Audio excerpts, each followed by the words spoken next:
आता मी या कार्यशाळेतल्या दुसऱ्या सत्रात शेवटची वक्ता आहे ती तृप्ती धोडमिसे. ताईबद्दल थोडी माहिती देऊ इच्छितो. ताई देशात 16वी आलेली आहे आणि ती महाराष्ट्रात पहिली आहे यावर्षी. ताईनं आपल्या इथं इंटरव्ह्यूचं मार्गदर्शन घेतलेलं आहे. ती मूळची पुण्याची आहे. ताईचा ऑप्शनल इतिहास आहे, हिस्ट्री, आणि तिचं BE प्रोडक्शन इंजिनिअरिंगमध्ये झालेलं आहे. ताई सध्या सहाय्यक आयुक्त GST या पदावर काम करते. ताई परीक्षेच्या एक जनरल स्ट्रॅटेजीबद्दल बोलणार आहे. ताई. आदरणीय व्यासपीठावर उपस्थित माननीय धर्माधिकारी सर, इतर टॉपर्स आणि इथे उपस्थित विद्यार्थी वर्ग, सर्वप्रथम चाणक्य मंडळ परिवाराचे मी आणि सरांचे मी खूप आभार मानते की तुम्ही मला इथं बोलायची संधी दिली आहे आज, विशेष एका विषयासाठी की मुख्य परीक्षा MPSC आणि UPSC दोन्हीच्या. आणि दुसरं आणखी एक आभार मानते की मला मुद्दाम शेवटी ठेवलं आहे. तर त्याचे 2-3 फायदे आहेत. साधारण असं होतं की ज्यावेळेस आपण एखादं सत्र असं अटेंड करायला जातो आणि शेवटचे असतो तर थोडं टेन्शन राहतं की तुमचा तो स्टॅमिना आहे की नाही ऐकायचा. पण मला असं माहिती आहे की आपण ज्यावेळेस शाळेत असतो त्यावेळेस खेळाच्या तासानंतरचा आवडीचा तास आपला शेवटचा तास असतो. सो आय होप की तुम्हाला आवडेल. दुसरं म्हणजे शेवटचं सत्र असल्यामुळे एक असं झालं की कदाचित ही चीट मला परत येणार नाही. तुम्ही जांभया द्यायला लागले की मी समजून घेईन की मला संपवायचं आहे. आणि तिसरं म्हणजे बऱ्याचशा गोष्टी बोलून झालेल्या आहेत. सो मला फक्त गप्पा मारायचा वेळ मिळाला आहे आता. तर मी एक कंप्लीट पॅकेज म्हणून तुम्ही माझ्याकडे बघू शकता, कारण मी MPSC पण दिलेलं आहे आणि UPSC देखील, दोन्ही परीक्षा मी क्लिअर केलेल्या आहेत. तर MPSCची मुख्य परीक्षा देऊन मला आता 5 वर्ष होऊन गेली आहेत. पण एक जो आत्ताचा सध्याचा जो पॅटर्न आहे तो त्याच वेळेस बदलला होता. 2012 पासूनचा वेगळा पॅटर्न आहे. तर तो पॅटर्न माहिती आहे मला. फक्त एक लक्षात ठेवा, मुख्य परीक्षा देताना 1-2 मिनिट बोलेल मी MPSC बद्दल, की ती ऑब्जेक्टिव्ह आहे. त्यामुळे तुम्ही मॅक्सिमम ॲक्युरेसी लेवलसाठी प्रयत्न करत राहा. म्हणजे एकतर मागचे जे 5-6 वर्षाच्या आयोगाच्या प्रश्नपत्रिका आहेत ते तुमचा पहिला गायडन्स असतील. रिसोर्सेस तुम्ही वाचलेले आहेत वर्षभर प्री आणि मेन्ससाठी कॉम्प्रिहेन्सिव्हली. तर आयोगाच्या प्रश्नपत्रिका कायम स्वतःच्या सोबत ठेवायच्या, सारखं सोडवत राहायचं, ज्यामुळं कळेल तुम्हाला की आयोगाचं नक्की लक्ष कोणत्या भागांवरती जास्त असतं. नक्कीच फॅक्ट्स विचारल्या जातात, जास्त पद्धतीने विचारल्या जातात, पण त्या तुमच्या फॅक्ट्स लक्षात कशा ठेवायचा हा एक प्रश्न उभा असतो सगळ्यांपुढे. पण माझं असं म्हणणं आहे की जर तुमच्या कन्सेप्ट्स क्लिअर असतील ना तर फॅक्ट्स लक्षात ठेवायला सोपं जातं कधीही.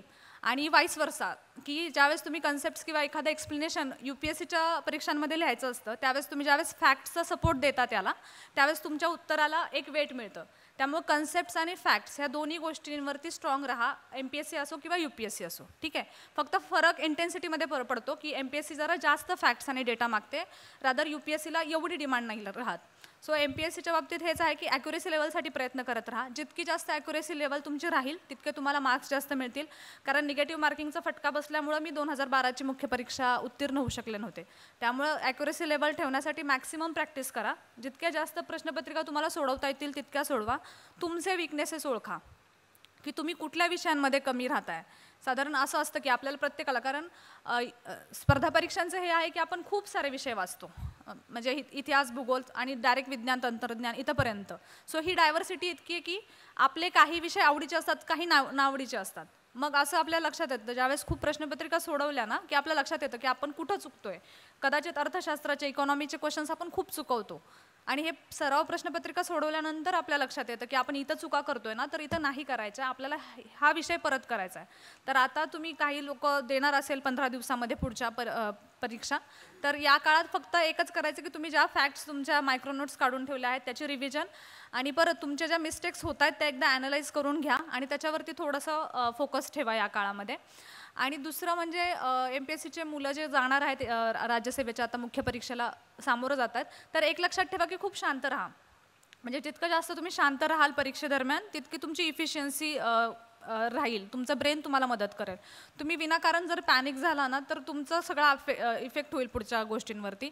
त्यामुळे परीक्षेचे जे काय ते 3 दिवस तुमचे असतात त्या काळामध्ये खूप शांत राहा, पॅनिक बिलकुल होऊ नका, कारण तुमच्या जी काय प्रिपरेशन झाली त्याच्यावरती विश्वास ठेवा.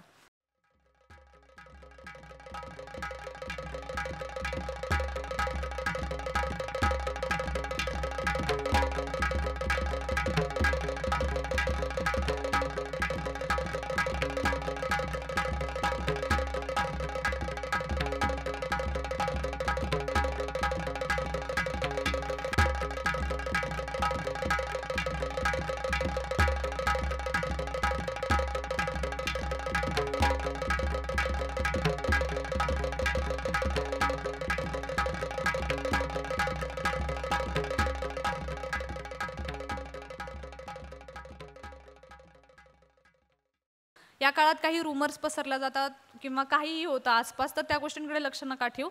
एक 15 दिवस तुमची बॉडी सायकल एक मेंटेन ठेवा की तुम्हाला सकाळचा पेपर किती वाजता, तर त्याच्या अगोदर तुम्ही 3-4 तास उठलंच गेलं पाहिजे तुमच्याकडून. तर काही जणांना रात्रीची सवय असते जागरणाची, तर ती सवय आत्ता बंद करा. सो एक हे UPSCच्या बाबतीत पण लागू होतं की तुम्ही UPSCच्या मेन्स एक्झामच्या आधी एक 15-20 दिवस तुमचं बॉडी क्लॉक त्याच्याप्रमाणे मेंटेन केलं पाहिजे. जर तुम्ही प्रश्नपत्रिकांचा सराव करत असाल तर साधारण त्याच टायमिंगमध्ये, म्हणजे GS1चा पेपर ज्या वेळेत होतो त्याच वेळेत तुम्ही साधारण सोडवा. हे परत UPSCला देखील तेच लागू होतं की तुमच्या बॉडीला आणि माइंडला ती सवय लागून जाते त्या गोष्टींची, आणि तिथं जाऊन त्या गोष्टी सोप्या होतात. परत मराठी इंग्लिश हे डिटर्मिनिंग फॅक्टर्स ठरत चाललेत मागच्या काही वर्षांमध्ये MPSCला, कारण साधारण GSला बऱ्यापैकी फार मार्जिन नाही राहत, पण मराठी इंग्लिशमध्ये बऱ्यापैकी लोक एज घेत आहेत. सो तिकडे इग्नोर करू नका. अजूनही जरी मराठी इंग्लिश तुम्ही लिहिलं नसेल अजूनसुद्धा, तर आत्ता लिहा, काही हरकत नाही, अजून वेळ गेलेली नाही आहे. एक जरी सोडवून झालं तुमच्याकडनं प्रश्नपत्रिका, विशेषतः डिस्क्रिप्टिव्हची, तर ती हाताखालून जाऊ द्या तुमची, कारण ते टाईम मॅनेजमेंट येणं आणि तुमचं ब्रेन कसं चालते, कारण सारखं ऑब्जेक्टिव्ह करायची सवय लागलेली असते, तर ते डिस्क्रिप्टिव्हमध्ये आपलं मोड जात नाही, आपण त्या मोडमध्ये जात नाही. तर त्यामुळे एक तरी पेपर सोडवून बघा किमान डिस्क्रिप्टिव्हचा, ते खूप डिटरमायनिंग झालेले आहेत मराठी इंग्लिश हे विषय. सो ह्या काही MPSCच्या बाबतीतल्या गोष्टी आहेत. आणि स्वतःच्या प्रिपरेशनवरती खूप विश्वास ठेवा, आणि हाच लास्ट अटेम्प्ट आहे. ज्यावेळेस तुम्ही प्रिलिम्स क्लिअर होता ना, तर हा लास्ट अटेम्प्ट आहे असं समजून जायचं कधीही. म्हणजे आता मी UPSCचं बोलते, तर तिथेही मी असंच लोकांना म्हणते आता सध्या की जे लोक प्रिलिम्स क्लिअर होत आहेत, ज्यांना माहिती आपला स्कोअर सेफ झोनमध्ये आहे, तर हे लक्षात घ्या की तुमचं आता हा लास्ट अटेम्प्ट आहे. कारण प्रिलिम्स UPSCची पूर्वपरीक्षा ही 2018लाही एकदम अनयुज्युअल होती, 19लाही तोच पॅटर्न राहिला, थोडंसं अनयुज्युअल आले होते क्वेश्चन्स. तर सांगता येत नाही, कधी आपण पॅनिक मोडमध्ये किंवा पुढं समजा यावर्षी नाही क्लिअर झालं किंवा मनाजोगती रँक नाही मिळाली, तर कदाचित पुढच्या प्रिलिम्समध्ये आपलं क्लिअर होईल की नाही सांगता येत नाही. सो बेटर वे की प्रिलिम्स क्लिअर झाले तर हा लास्ट अटेम्प्ट आहे असा माइंडसेट ठेवून जा, जेणेकरून काय होईल, तुमचे एफर्ट्स तसे पडतील, म्हणजे बेस्ट एफर्ट्स जे तुम्ही आत्तापर्यंत कधीच दिलं नसेल ते एफर्ट्स पडतात. ठीक आहे. त्यामुळे प्रिलिम्स क्लिअर होणं is itself a big achievement. सरांनी मग अशी आकडेवारी सांगितली आपल्याला की किती लाखांमधून प्रिलिम्स आपण क्लिअर होतो. सो सगळ्यात वर्स्ट रेशो तिथे पासिंगचा. त्यामुळे प्रिलिम्स क्लिअर होणं ही खूप अचिव्हमेंट आहे. स्वतःला शाबासकी द्या आणि स्वतःला आणखी मग ह्या प्रिपरेशन मोडमध्ये प्रिपरेशन मोडमध्ये स्वतःला जास्त बूस्ट करण्यासाठी तयार राहा. त्याच्यानंतर बाकी तर आता रिसोर्सेस म्हणा किंवा सब्जेक्ट वाईज गोष्टी बऱ्यापैकी झालेल्या आहेत. आता माझं सांगण्याचा मुद्दा आहे की ह्या दोघांनी ज्या गोष्टी सांगितल्यात UPSCच्या बाबतीत, तर ह्या एकदम बरोबर आहेत. जे रिसोर्सेस आहेत त्यांनी जे वापरले तेच सगळ्या टॉपर्सनी हेच रिसोर्सेस वापरलेत, कुठेही वेगळेपणा नाही आहे या रिसोर्सेसमध्ये. दुसरं ऑप्शनल एसे आणि एथिक्स हे डिटरमायनिंग फॅक्टर्स मॅक्सिमम म्हणजे असं आहे की त्याच्यामुळे तुमची रँक ठरते. हे बऱ्याच जणांच्या बाबतीत लागू होतं, पण माझं थोडंसं उलटं झालं. मला एसेला कमी मार्क्स आलेत, पण GSमुळे मी वाचले. मी आणि आणखी काही टॉपर्स आहोत, रँक 5सुद्धा सृष्टी पण आहे. आमच्या दोघींचं सेम असं झालं की आम्ही एसेला आम्हाला मार्क्स नाही आले, पण आम्ही GSमुळे वाचलो दोघीही. तर ते असं होऊ शकतं, डिपेंड्स. पण कशामुळे झालं हे, GSला चांगले मार्क्स का आले, तर माझा आवडीचा एरिया होता जनरल स्टडीज, त्यामुळे मी त्या एरियावरती विश्वास ठेवून राहिले. असं जर तुमचं असेल की समजा तुमचं GS आवडीचं आहे आणि तुम्हाला आवडीचं आहे म्हणून इग्नोर करून तुम्ही जर बाकीच्या गोष्टींकडे लक्ष देत असाल, तर तसं नाही. ज्या गोष्टी स्ट्रॉंग आहेत, आवडीच्या आहेत, त्या गोष्टी आपल्याला आणखी रिफाईन करायच्या आहेत, आणि ज्या वीक आहेत त्यांना त्या लेवलला आणून ठेवायचं आहे. तर ही ती फेज आहे. ह्या पूर्ण प्रोसेसमध्ये म्हणजे आपल्याला ही प्रोसेस परफेक्ट करायची, आउटपुट आपोआप मिळून जाईल. सो जसं वैभवने सांगितलं की डिमांड ऑफ द एक्झाम खूप महत्त्वाची आहे. म्हणजे मी कायम हे सांगते की स्पर्धा परीक्षा हे असं आहे की त्या परीक्षांची एक गरज आहे आणि तुम्ही एका लेवलला असता. ठीक आहे. म्हणजे स्पर्धा परीक्षांमध्ये 6 विषय आहेत आणि तुमची लेवल अशी की तुम्हाला 3 विषय चांगले येतात, 3 विषय नाही येत. सो तुम्हाला ते 3 विषय पक्के करायचे आहेत आणि तुम्हाला तुमची कॅपॅसिटी त्या परीक्षांची गरज भागवण्यापुरती नेऊन ठेवायचे. सो ते ब्रिजिंग ऑफ गॅप आहे ते. ठीक आहे. म्हणून ह्या वेळेमध्ये तुम्ही समजून घ्या की तुमचे वीक एरियाज काय आहेत आणि ती प्रोसेस परफेक्ट करा. प्रोसेस म्हणजे काय, तुम्हालाही माहिती आहे काय करायचं. म्हणजे प्रिलिम्स टू मेन्स सगळ्यांना माहिती आहे, आन्सर रायटिंग प्रॅक्टिस मस्ट आहे, सगळ्यांना माहिती आहे. पण कुठंतरी ते आपण आज नाही उद्या करू, नंतर करू, असं करत करत ते नाही होत. किंवा 4 दिवस केला नंतर तो फ्लो गेला, मग असं म्हणतो की जाऊ दे टेस्ट सिरीजलाच लिहू. असं नाही करायचं. एक वेळ तुमचं बाकीचा अभ्यास नाही झाला त्या दिवशी तरी चालेल, पण तुम्ही आन्सर रायटिंग चालू ठेवा. म्हणजे दिवसभरात 1 तास तरी इवन माझं तर हेच होतं की मी ऑफिसवरून आल्यावर माझं पहिलं आन्सर रायटिंगच असायचं घरी आल्या. त्याने काय व्हायचं की रायटिंग केल्यामुळं काय होतं, तुमचा ब्रेन ॲक्टिव्ह होतो. कारण वाचताना काही गरज नाही आहे, बऱ्याचदा वाचताना मेंदू आपला इकडे तिकडे निघून जातो, ठीक आहे. पण लिहिताना काय होतं, आपल्याला ब्रेन अलर्ट ठेवावाच लागतो कारण काय लिहितोय आपल्याला ब्रेनला काम करायला लागतं. सो हे थोडंसं म्हणजे आपली एक शारीरिक प्रक्रिया आहे ही अशी होते. म्हणून लिहिताना ब्रेन जागा राहतो आणि मग आपल्याला लक्षात येतं की आपलं उत्तर तेवढंच व्यवस्थित नाही होते किंवा आणखी कुठंतरी काही गोष्टी इम्प्रूव्ह करायच्यात. म्हणजे चेकिंगच्या आधीच आपल्याला कळतं की आपल्या काही चुका होत आहेत. ते उत्तर इव्हॅल्युएट केल्यानंतरचा भाग तर वेगळाच, तिथं आणखी इम्प्रूव्हमेंटचा स्कोप राहतो. सो आन्सर रायटिंग चालू केलं नसेल तर प्लीज चालू करा.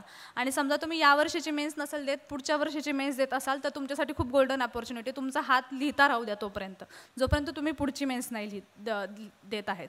वैभवने एक वाक्य खूप चांगलं वापरलं, ते माझं सुद्धा म्हणणं होतं. म्हणजे मी अक्षरशः माझ्या वॉलवरती हे पण लिहून ठेवलं होतं की UPSC is exam of writing. कारण बऱ्याचदा असं होतं की आपलं मीडियम नसतं. म्हणजे माझ्यासाठी तो प्रॉब्लेम होता की इंग्लिशमध्ये लिहायची अशी फारशी सवय नव्हती, कधी इंजिनिअरिंगला फारसं लिहित नाही. मराठी मीडियममध्ये असल्यामुळं तसं फ्लो नव्हता हाताला लिहिण्याचा. तर ते एक्झाम ऑफ रायटिंग आहे, त्याच्यामुळं मला असं वाटतं की रायटिंगवरती फार एफर्ट्स घेतले पाहिजेत. कारण आपली जी स्पर्धा आहे ती बाकीच्या विद्यार्थ्यांबरोबर आहे, जे विद्यार्थी कॉन्व्हेंट मीडियममधनं किंवा इंग्लिश मीडियममधनं आलेले आहेत, ज्यांना ती ऑलरेडी सवय आहे लहानपणापासूनची. सो अशा मुलांबरोबर ती आपली कॉम्पिटिशन आहे. आणि आपण इंग्लिश ऑप्ट केलं इंग्लिश मीडियम लिहिताना. सो आपल्याला ते अपग्रेड करणं गरजेचं आहे. मग पुश करावं लागतं स्वतःला की नाही करायचं आहे, आज नाही झालं म्हणजे कधी चुकून कंटाळा जरी केला ना तरी झोपायच्या आधी तरी लिहायचंच आहे 1 तास. मग हे आन्सर रायटिंग कुठून करायचं? जर तुमचं डेली आन्सर रायटिंग प्रॅक्टिस क्लासमध्ये होत असेल, इथे होत असेल, किंवा ऑनलाईनसुद्धा काही रिसोर्सेस आहेत, ऑनलाईनसुद्धा काही वेबसाईट आहेत ज्या डेली आन्सर रायटिंग घेतात, तर लिहा तुम्ही. किमान 1 तास लिहा. ऑप्शनलसाठी स्पेसिफिक 1-2 क्वेश्चन आणखी कव्हर करणं पण गरजेचं आहे. कारण ऑप्शनल हा स्कोरिंग आहे. 300+ तुम्ही ऑप्शनल केलं तर तुमची रँक खूप चांगल्या पद्धतीने सिक्युअर होते. कारण खूप असे लोक आहेत ज्यांची फक्त ऑप्शनलमुळे रँक्स आलेले आहेत यावर्षी. म्हणजे बाकी GS आणि इकडे तर खूप बिलो ॲव्हरेज गेलेत, पण ऑप्शनलमुळे ते कदाचित लिस्टमध्ये आले, त्यामुळे एक कॉन्फिडन्स लेवल येऊन गेले त्यांना पुढच्या अटेम्प्टसाठी. सो ऑप्शनलला 300+ ठेवायचंच आहे. हे टार्गेट ठेवून ऑप्शनलची सुद्धा वेगळी आन्सर रायटिंग प्रॅक्टिस झाली पाहिजे. परत मुद्दा येतो स्पीडचा. आन्सर रायटिंग करणं म्हणजे प्रॅक्टिस करणं म्हणजे नक्की काय? तर मी हे सांगते की आन्सर रायटिंग जे आहे ते फक्त हाताची सवय नाही आहे, ते ब्रेन आणि हाताचं कॉर्डिनेशन आहे. एकतर वेळ एवढा कमी असतो, 7 मिनिटात तुम्हाला 150 वर्ड्स वगैरे लिहायचे असतात. आणि भयानक म्हणजे तुमचा ब्रेन एवढा फास्ट पळला पाहिजे की ब्रेननी सांगितलंय, हाताने लिहिलंय, पटकन पुढचं सांगूच त्यावर हात पळला पाहिजे. हा कॉर्डिनेशनचा भाग आहे ना, ते स्पीड आला पाहिजे. म्हणून आन्सर रायटिंग करायचं. आणि असं काही जण म्हणतात की माझा अभ्यास एवढाच झाला आहे तेवढाच झाला आहे, काही नाही. लक्षात घ्या, UPSCला कॉमन सेन्स जास्त मॅटर करतो. जनरल स्टडीजला वेटेज जास्त का आहे? 1000 मार्काचं जे वेटेज आहे जनरल स्टडीज, ते कॉमन सेन्स एक कॉमन पर्सन मागतायत. ते फार असं हुशार पाहिजे असं नाही आहे. आणि ह्या सगळ्या गोष्टी तुम्ही शिकलेल्या आहेत शाळेमध्ये सुद्धा. काही गोष्टी तुम्ही वाचलेल्या नसतात तरी पण चालते, तुम्हाला येतात त्या लिहिता. तुम्ही काहीतरी वाचलेलं असतं, काही गोष्टी तुम्हाला असं, जसं मग अशी सोसायटी, तर सोसायटीचं असं पण नाही आहे तुम्ही नोट्स वाचल्याच पाहिजेत, ठीक आहे. सोसायटी तुम्हाला येऊन जातं कारण तुम्ही सोसायटीत जगलाय ना इतकी वर्ष. सो त्याचं उत्तर तुम्हाला लिहिता येतं. फक्त फॅक्ट्स आपल्याला टाकायचे असेल, समजा विमेनबद्दल क्वेश्चन असेल आणि वुमनच्या फॅक्ट्स टाकायच्या असतील, तर काय फरक येतो? GS2 मधला डेटा उचलून टाकू शकतो, GS3 मधला डेटा उचलून टाकू शकतो, की विमेनचं किती पार्लमेंटमधलं रिप्रेझेंटेशन आहे तिथं टाकू शकतो, किंवा इकॉनॉमिक एम्पॉवरमेंटचा मुद्दा त्याच्यात टाकू शकतो. सो हे परत इंटरकनेक्शन्स करता आली पाहिजे. तर ह्या गोष्टी प्रॅक्टिसनी येतील तुम्हाला, अचानक नाही येणार. परत आन्सर रायटिंगमध्ये ह्या गोष्टी आहेत की किती पिक्टोरियल एक प्रेझेंटेशन असतं, की डायग्राम्स काढायच्या, मॅप्स काढायचे, फ्लो चार्ट्स काढायचे. ते प्रयोग आत्ता करा, तिथं जाऊन नाही प्रयोग करायचे. तिथं वेळही नसतो, सुधरत नाही, डोक्याला काही चालत नाही. तिथं जाऊन काहीही नवीन प्रयोग करायचे नाही. जे काही करायचं आत्ता करा. इंडियाचा मॅप काढणं, वर्ल्डचा मॅप काढणं, ह्याच्या सवयी आत्ता लावून घेणं खूप महत्त्वाचं आहे. किंवा तुम्ही काही नवीन जिओग्राफीमध्ये डायग्राम्स महत्त्वाचे आहेत, तर जिओग्राफीच्या डायग्रामची प्रॅक्टिस करणं. फ्लो चार्ट्स तुम्हाला कुठं वापरायचे आहेत तुमच्या नोट्स करताना त्या काढून घ्या आणि तेच तुम्ही तिथं रिप्लिकेट करा. सो तिथं जाऊन काही शक्यतो नवीन प्रयोग नाही करायचे. जे काही असेल ते आत्ता प्रयोग करायचे.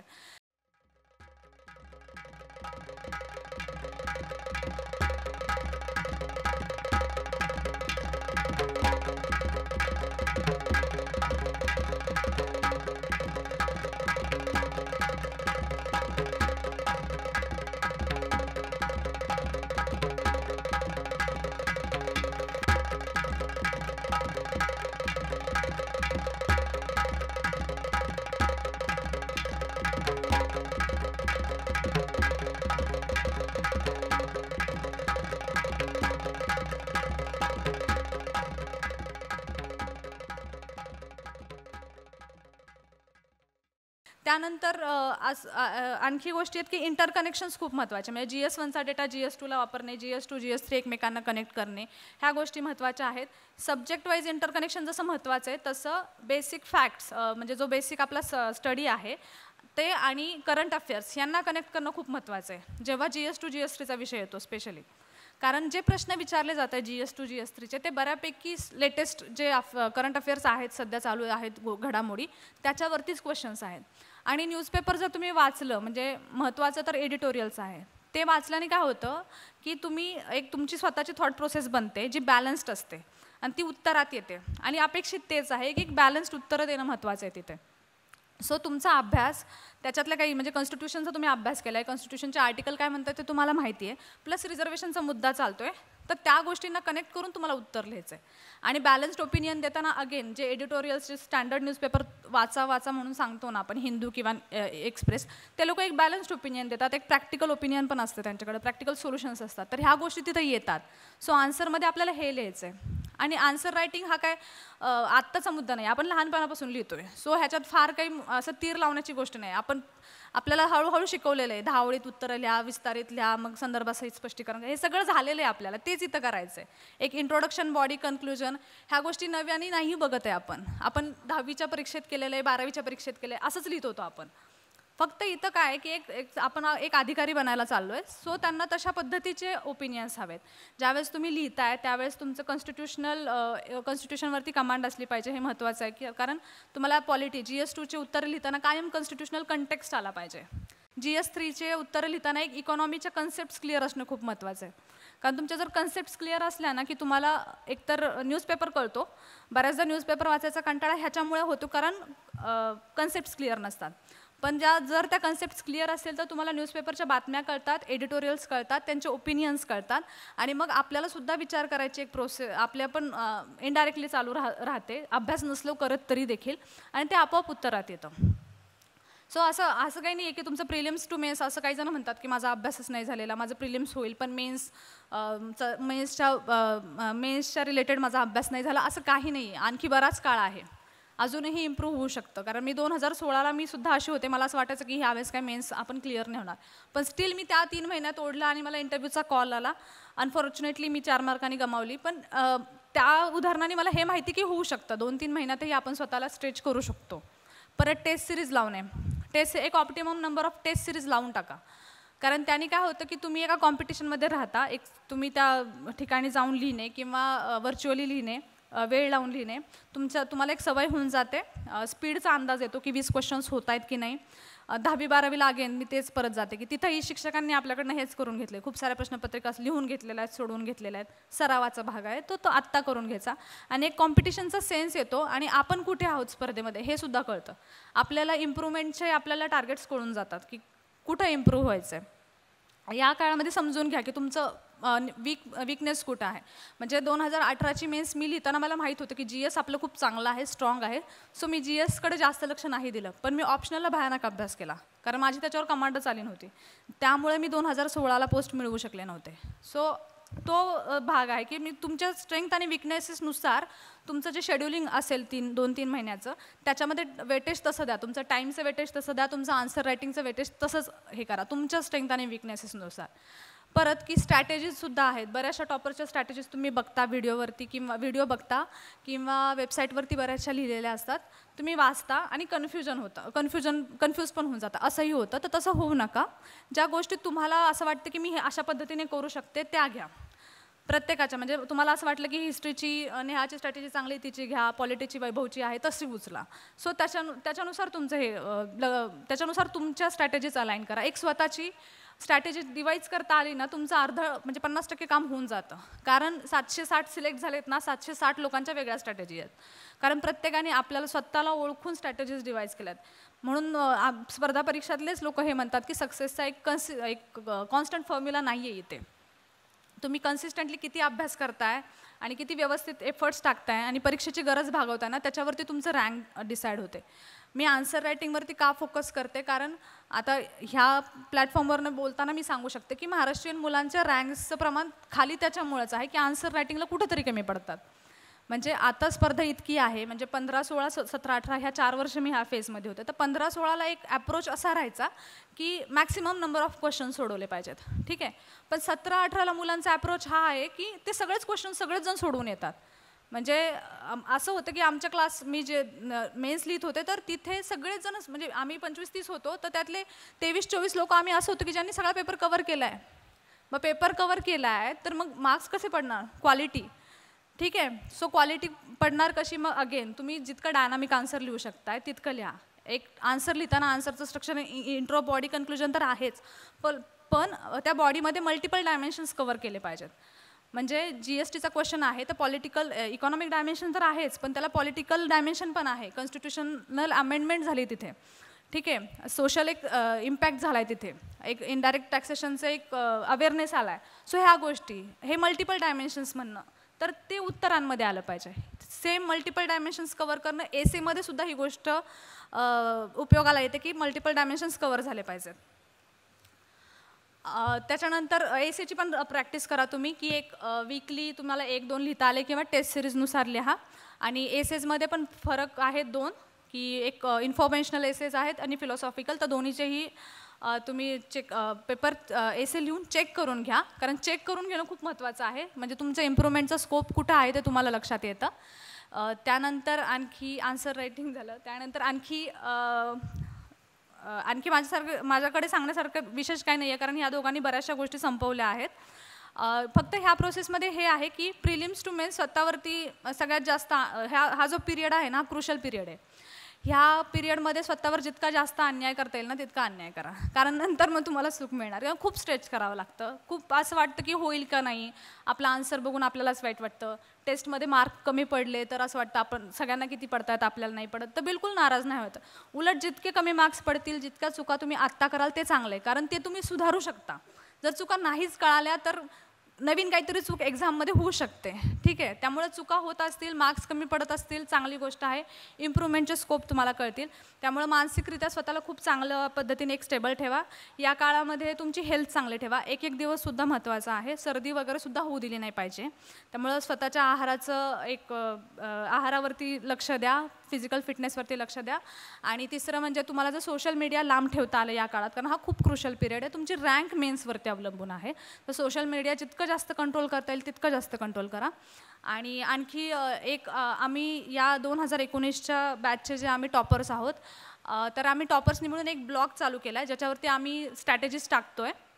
सो demystifycsc.in अशी ती वेबसाईट आहे. मी स्पेल करते, demystifycsc.in, demystifycsc.in. त्याच्यावर नंबर ऑफ ह्या वर्षीचे जे टॉपर्स आहेत त्यांनी प्रत्येकाने टाकलेले आहेत. ऑप्शनलच्या आहेत, जनरल स्टडीजच्या आहेत, आणखी मोटिवेशनल पण आहेत. तुम्हाला जे इंटरेस्टिंग वाटतील कधी कधी वाचा, तुम्हाला काही गोष्टी त्याच्यातून मिळतील. अदर वेबसाईट्सवरही तुम्हाला स्ट्रॅटेजीज मिळतील, पण तुमच्या फायद्याचं वाचा. रादर दॅन टॉपर्सच्या पर्सनल स्टोरीजकडे लक्ष देण्यापेक्षा ह्या गोष्टीवरती आत्ता लक्ष द्या की त्यांनी विषयावर काय स्ट्रॅटेजीज वापरल्यात आणि तुम्हाला काय फायदा होतोय. So all the best. आणि कधीही परत कधीही मला चाणक्य मंडळाने बोलवलं ह्या गोष्टीसाठी मी परतही येईन सर. याबद्दल मी अश्युअर करते तुम्हाला. आणि धन्यवाद.